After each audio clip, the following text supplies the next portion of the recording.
33वां आदिवासी सांस्कृतिक एकता महासम्मेलन में देश के विभिन्न राज्यों से यहाँ उपस्थित हुए सभी पदाधिकारीगण, वडीलगण, माताएं, बहनें, युवान साथी, सबको मेरा जोहार नमन करता हूं, उल गुलाम जिंदाबाद करता हूं। सबको प्रकृति की जय, सबको भील प्रदेश की जय। इस मंच से हमारे पहले जो भी वक्ता आए हैं उन्होंने बहुत अच्छी अपनी बात रखी है। ज्यादा बात मैं नहीं रखूंगा। काफी सारे एमएलएस बैठे हैं, हमारे साथी मित्र राजकुमार जी बैठे हैं, तो उनको भी हमको सुनना है, तो ज्यादा बात मैं नहीं रखूंगा। लेकिन साथियों, हमारा इतिहास गौरवशाली इतिहास रहा है। जब से ये धरती पे मानव सभ्यता का अस्तित्व हुआ, मानव सामाजिक और मानसिक शारीरिक मनुष्य का विकास हुआ, तब से आदिवासी इस धरती पर है। आदिवासी यानी आदि अनादिकाल से बसने वाला, उसको हम आदिवासी कहते हैं। तो इस मंच से मैं कहना चाहता हूं, आज आदिवासी को अलग अलग नाम से पुकारा जाता है, आदिवासी के नाम से अलग अलग योजना बनाई जाती है।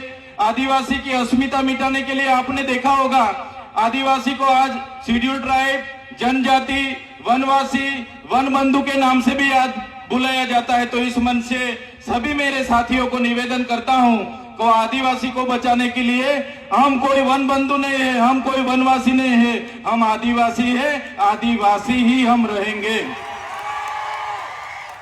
साथियों, आदिवासी का इतिहास डॉक्टर जीतू भाई ने बताया कि 23,000 साल से यहाँ आदिवासी रह रहा है। आदिवासी का स्वभाव सरल था, संवेदनशील थे। आदिवासी प्राकृतिक पूजक थे, प्राकृतिक मूल्यों को जतन करते थे, सामूहिक भावना साथ में रखते थे, सहकारी भावना रहती थी। और हमारी संस्कृति, हमारी परंपरा, हमारी विधि, जो भी हमारी मरण विधि है, लग्न विधि है, हमारी जन्म की विधि है, सभी हमारे आदिवासी की अलग है। हम प्रकृति के साथ में रहने वाले लोग हैं, हम धर्मपूर्वी हमारी संस्कृति में मानने वाले लोग हैं।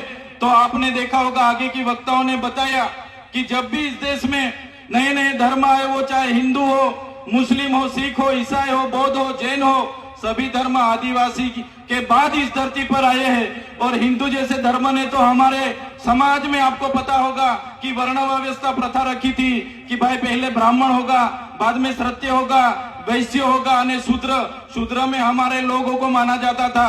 हमारे आदिवासियों को 5,000 सालों से हमारी गिनती शूद्र में होती थी। हमको शिक्षा लेने का अधिकार नहीं था, हमको कहीं भी जाने का अधिकार नहीं था।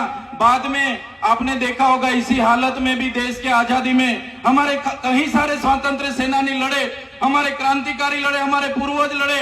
वो चाहे बिरसा मुंडा जी हो, वो चाहे खाज्या नायक हो, वो चाहे टट्या नायक हो, वो चाहे तिलका माझी हो, झलकारी बाई हो, सभी आज हमारे पूर्वजों को ये मंच से मैं याद करता हूं। और साथ ही साथ में गोरू गोविंद जी हो, या दलवाड़ा की क्रांति हो, या रूप सिंह नायक हो, सभी का एक सपना था कि जब भी आदिवासी को स्वतंत्रता मिले तो आदिवासी स्वावलंबित होना चाहिए, आदिवासी स्वतंत्र होना चाहिए और आदिवासी का जीवन शोषण मुक्त होना चाहिए। लेकिन देश की आजादी के बाद भी जो सभ्य संस्कृति के लोग जो शासन में आए, जब भी अपने समाज को जो सुसंस्कृत मानने वाले लोग आज देश के शासन में आए, देश में संविधान लागू हुआ। संविधान का आमुख कहता है कि ये देश का संविधान, हम भारत के लोग, ये देश के संविधान के तहत हमारे देश के लोगों को हम समानता, स्वतंत्रता और बंधुता देते हैं। लेकिन आज भी आदिवासी को समानता नहीं मिली, आज भी आदिवासी को स्वतंत्रता नहीं मिली, आज भी आदिवासी को दूसरी कास्ट में बंधुता नहीं मिली। इसलिए हम कहना चाहते हैं, हम कई सारे कार्यक्रम करते हैं और कई सारे मंच पर भी हमारी व्यक्तिगत बात हम रखते आ रहे हैं। आज भी हम इस मंच से रखेंगे। जब तक आदिवासी को स्वायत्त राज नहीं मिलेगा, आदिवासी का अपना स्वतंत्र राज्य नहीं होगा, तब तक ये सरकारों में आदिवासियों का विकास होने वाला नहीं है। हमको तीनों और चारों राज्यों, वो चाहे मध्य प्रदेश हो, महाराष्ट्र हो, गुजरात हो, राजस्थान हो, सभी नेतागण यहाँ बैठे हैं, सभी बुद्धिजीवी लोग यहाँ बैठे, कर्मचारीगण यहाँ बैठे। मैं मेरी व्यक्तिगत तौर पे से एक बात रखना चाहता हूँ, हमको आने वाले दिनों में हमारा जो भील प्रदेश था उसको लेने के लिए हमें आवाज उठाना पड़ेगा। हमको भील प्रदेश मांगना पड़ेगा इस सरकार पे।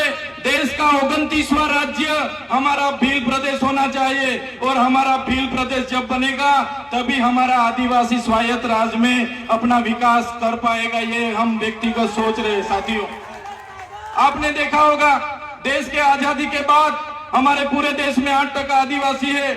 हमारे अनेक राज्यों में बटे हुए हैं, बंद के नाम पर, खदानों के नाम पर, जीआईडीसी के नाम पर, जीएमडीसी के नाम पर, कॉरिडोर के नाम पर, सेंचुरी एरिया के नाम पर हमारे आज भी पूरे देश में 1,80,00,000 से भी ज्यादा आदिवासी अपने गांव, अपने समाज, अपने संस्कृति, अपनी प्रकृति के साथ छीन बीन होके आज बेघर हो गए, बेवतन हो गए, आज बेबस हो गए। साथियों, हमें विकास से ऐतराज नहीं है, हमें विज्ञान से ऐतराज नहीं है, हमें ये सरकारी तकनीकों से ऐतराज नहीं है, लेकिन जब भी विकास की बात आती है हमारे आदिवासियों को वहां से विस्थापित किया जाता है।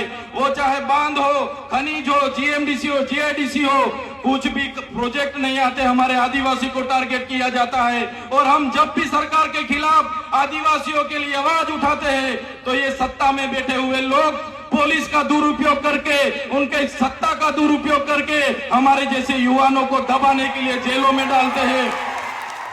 हमारे जैसे युवा जो खुद क्लास 2 ऑफिसर था, क्लास 2 ऑफिसर की अपनी गवर्नमेंट जॉब छोड़ के समाज की लड़ाई के लिए हम आए, और समाज के लिए लड़ते लड़ते आज ये सरकार ने फर्जी एफआईआर 19 जितनी एफआईआर हमारा पर कर दी, और काफी सारे नेता हमारे समाज के ही है, वो शासक पक्ष में है, फिर भी हमारे जैसे युवाओं को आगे बढ़ने नहीं दे रहे। हमारे जैसे युवाओं को कैसे गिराया जाए वो हमारे ही नेता सोचते हैं। तो इस मंच से मैं कहना चाहता हूं, हमारे पूरे देश से, विभिन्न राज्यों से लाखों आदिवासी माताएं, बहनें, वडीले, युवा साथी यहाँ आए। आने वाले दिनों में हमको आदिवासी की अस्मिता बचाने के लिए चिंतन करना होगा, हमारे लोगों की शिक्षा की चिंतन करना होगा, हमारा लोगों के जो जड़ जंगल जमीन के अधिकार छीने जा रहे उनका चिंतन मनन करना होगा।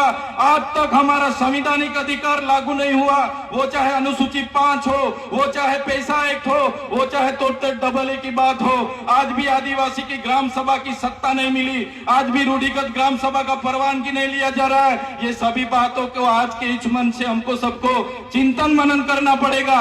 और सभी साथी यहाँ पे आए तो ये आदरणीय मंच से जो भी बात रखते हैं उसको लेके हमारा हर संदेशा, हर उपदेश हर एक काम में पहुंचना चाहिए। यही बात मैं रखूंगा। समय ज्यादा नहीं है, काफी सारे वक्ता है, लेकिन ये मन से इतना जरूर कहूंगा कि हम व्यक्तिगत तौर पे मानते हैं सरकारें आएगी जाएगी, पार्टियां बनेगी बिखरेगी, संगठन बनेंगे बिखरेंगे, हम सभी लोग धर्म संप्रदाय में कहीं भी बटे हुए हैं, तो आदिवासी को पहले आदिवासी के तौर पर एक होना पड़ेगा, तभी अपने आदिवासियों का विकास होगा। यही बात रख के सबका धन्यवाद करता हूं, सबको जोहार करता हूं, और आखिरी में जय भील प्रदेश के नारे से मेरा वक्तव्य पूरा करता हूं। जय भील प्रदेश, धन्यवाद।